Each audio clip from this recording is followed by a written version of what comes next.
Hey guys, welcome back to the channel. I'm in the 2022 Model X Plaid version, and I wanted to do a quick video on the infotainment system here. This is an amazing system in the Tesla, and it's slightly different in the Plaid version. So I had already done one of these in my Model S long-range refresh version as well, but I kind of wanted to highlight some of the key differences and just kind of do an overall review of the infotainment system here in the car. As you can see, very beautifully designed as part of the main screen and built into the car itself. But we're going to kind of focus on some key items here. The first thing to highlight here is when you're in the car, you have your gear selector here, which is going to put you forward or reverse. In order to get that engaged, you put your foot on the brake. You can put the car in park by hitting that button. And then as you can see, when I put it in park, I have the full capability of putting it in forward or reverse automatically. One of the other things you may have noticed here is that you get this screen that pops up here where you can control the doors, the side wing, rear wing doors on the left or the right side, and then you have other controls for the front and trunk. This is different than my Model S refreshed version. I don't get this actual screen here. Maybe that's going to be coming in a software update. I'm not sure. This is a brand new Model X Plaid version, under 500 miles on this car. My car, my Model S long range version, I got about 10 months ago, back in June. It was one of the first ones delivered, and I think it's got the latest software update, but not sure. If any of you know, please put that in the comments below. Okay, so to get into the system itself, you'll see by clicking on the car icon here, you open up the main interface here. My friend likes to keep his in dark mode. I like it in dark mode. I might actually switch mine to dark mode as well. But you can see all your main controls are on this screen here. You have the ability to open the charge port, the front, the trunk, the back wing door on the left, and the back wing door on the right. I can even open up the passenger door here, as you can see. Since the doors are automatic here in the Model X, they will actually open up, and by hitting this button, you'll see that it will close automatically too, which is really, really nice. Also do that on the left side, but as many of you may know, by opening the door up here, you can see on the left side, as soon as I put my foot on the brake, it's going to automatically shut as well, which is really nice. And there's a soft close door as well. You can also see it show up on the graphic here. Watch this. See how you see the door open up and then you can shut it? It's pretty nice. Same with the gull wing doors or the back wing doors as well. So you have the charge port opener. You also can turn on your wipers.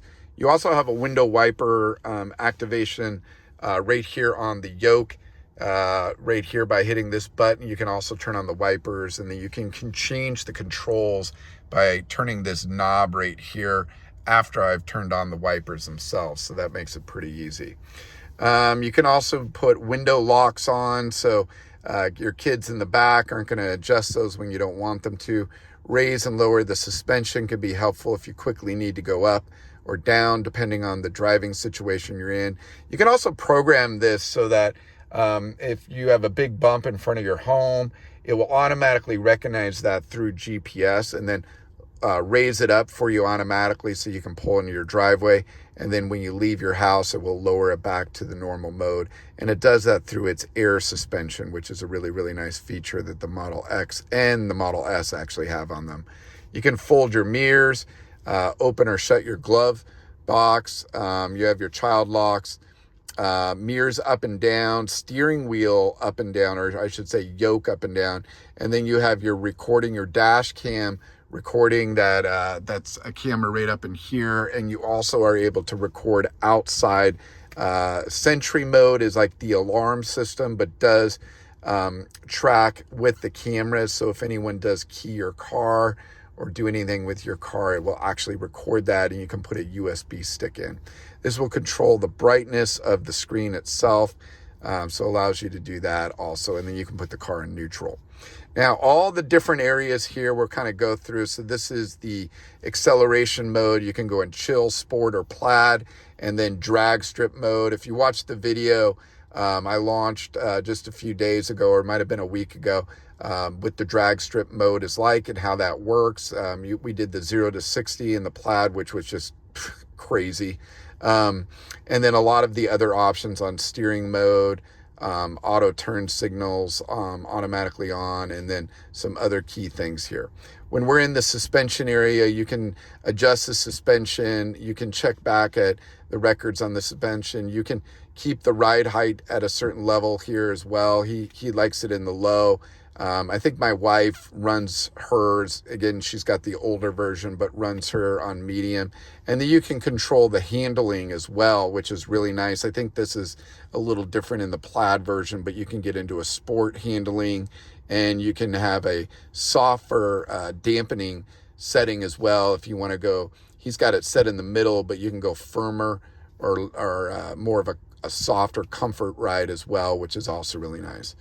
Charging gives you the ability, you can see here we only have 70 miles left on the car, but you can also unlock the charging port, open the charging port, or lock it, and then you can also schedule your charging. If you don't schedule it, whenever you plug it in, it'll just automatically charge. And then in Autopilot, we have a couple of different things here. One is you can request the full self-driving beta. Looks like he hasn't done that. That is something that I've done in my Model S. I haven't received that yet. You also have the ability to when you are in auto steer or Autopilot, you can have the car keep you at a certain car length behind the car in front of you, which is nice. You can also adjust the single click or double click Autopilot, which is really double clicking this item right here or single clicking it. I've got mine set to a double click. Looks like he's got his set to a single click as well. Then you have some other customizations you can do around your Autopilot. I'm not going to change any of his settings given that it's his car, but you can see a lot of the different other types of settings. You can also set up a beep to go off at a certain speed limit, things like that. And then when you do engage with Autopilot, you can say that you want it to go 9 miles over the speed limit, or even a percentage of. I've got mine set to 10. Looks like he's got his set to 9, but it should work fine. You also can configure your Autopilot. Automatic blind spot cameras can show as well, especially when you have your turn signals on, which is really nice. A lot of different functionality here just overall for Autopilot that gives you a lot of capabilities, from automatic braking to warning you about lane departure, things like that are also this forward collision warning. This is a great feature. That's actually saved me a couple times, to be honest with you guys. I've used that. I'm driving on the freeway. I didn't see the cars were stopped in front of me because the other lanes were moving very, very quickly. And that actually stopped me entirely. Gave me at least a second or two to warn me about things. So really, really, really nice safety features all in this. Locks themselves, so you can adjust the locks based on who your passengers are. And overall locks can be adjusted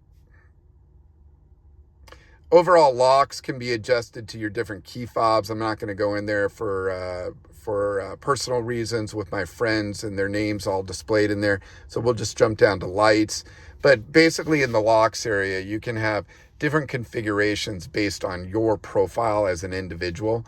And so that allows you to control if locks happen when the doors are shut at your house, or they stay unlocked, or if child locks automatically come on based on your key fob and your personalization.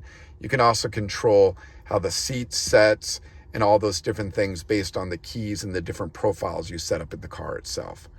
Here's your headlights. So different options here where they can be on auto, or you can just turn them on. You also have parking lights. You have your front fog lights, and I guess there's a rear fog, which I wasn't even aware of. Dome lights can be on or off automatically. And then you have ambient lights, which are also really nice. And then you have your auto high beam, which I got mine set to on as well. The car has a camera in front of it. So if it detects a car in front of you or a car coming at you, it will automatically turn off the high beams.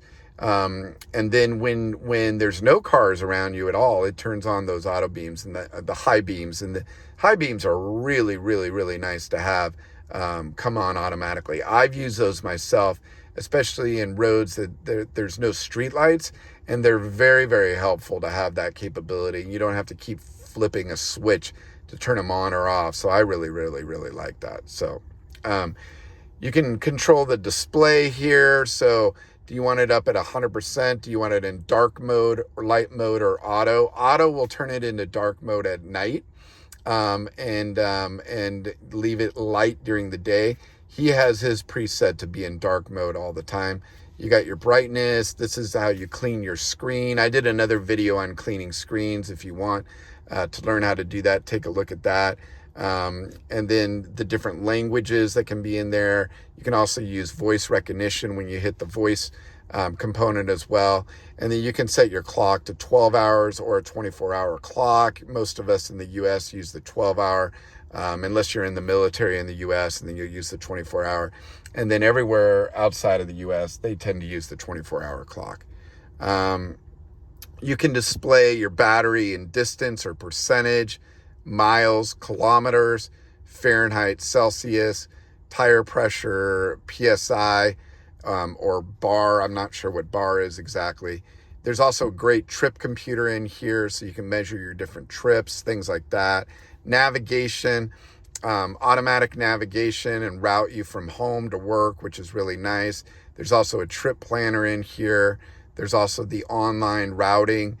So if you've put in a calculation for the GPS routing and it finds a faster one that's going to save you more than 5 minutes, it will actually reroute you there, which is really nice. You can avoid ferries, avoid tolls if you want, or use HOV lanes. My friend here has the HOV sticker. Given that this is a fully electric car, those are a little bit easier to get in California if it's a fully electric car. So we also got safety here. So we have Sentry Mode on. You can exclude your home when you're in Sentry Mode. You have live camera capabilities. Dash cam can be auto on. It looks like you can have it come on automatically when you honk the horn as well.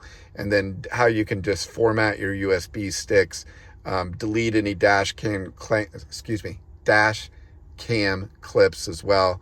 And then you can have certain things. There's a great valet mode in the car as well, where you need a pin, like a 4-digit pin to start the car or get it out of valet mode. And then you can also lock your glove compartment the same way with a pin, which is really nice.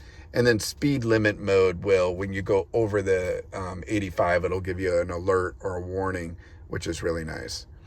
The cabin overheat protection is also nice. So when the cabin gets overheated to a certain point, the climate control will kick in and keep your car below a certain amount of degrees, which is also a great feature. That way, when you get in the car, it's not steaming hot in here.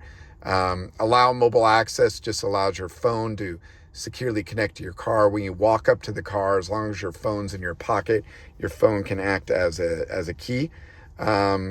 Security alarm. You have your park assist chimes. Most of you know what that is. That's when you're backing up. Joe mode is kind of a chill mode situation. Then you have a third row easy entry. I'm not exactly sure what that is. Let's see. Third row easy entry enables quick access to the third row seats. When enabled, you can move the second row seats with one press of the seat controls. Press and hold the forward-backward controls to adjust the seats manually. That's really nice. I like that. So you just hit the button, hold it for a second, and then it'll probably move it all the way up forward, which is a great feature. I like that. So really, really cool. Service, this is how you can contact service. You can also see your tire pressures. Also, the owner's manual is completely digital here. And then you can also put it in car wash mode. That's a really important feature as well, because these cars have so many outside sensors on them. It's not really easy to put them in a car wash, because the windshield wipers will automatically come on and do all these crazy things. So you want to make sure you put it in car wash mode if you do run it through an actual car wash itself. And then I'm not going to go into software and updates, but basically you get your software updates there, mainly because his VIN number would be displayed on the screen. But it does give you the capability of saying if you want aggressive software updates or normal software updates. Tesla does do a lot of launches with software updates very frequently, especially if you're in the beta period. So that's really nice. And then you have upgrades, which allows you to purchase some additional items all directly through the infotainment system. So pretty amazing. So that was a really quick review. I wanted to go over that very quickly just because the infotainment system's slightly different in the Model X. Looks like there's some new updates here, but overall, that's it. I just wanted to highlight this for you. For those of you that are new viewers, please subscribe. Please give me a thumbs up. It really helps with the algorithms on YouTube. For those of you that are repeat visitors, hope you enjoyed the video. Please leave any comments that you want or any recommendations that you have for me. More than happy to try to get those on camera for you guys. Really appreciate you all tuning in. Thanks a lot. I hope you guys have a great day.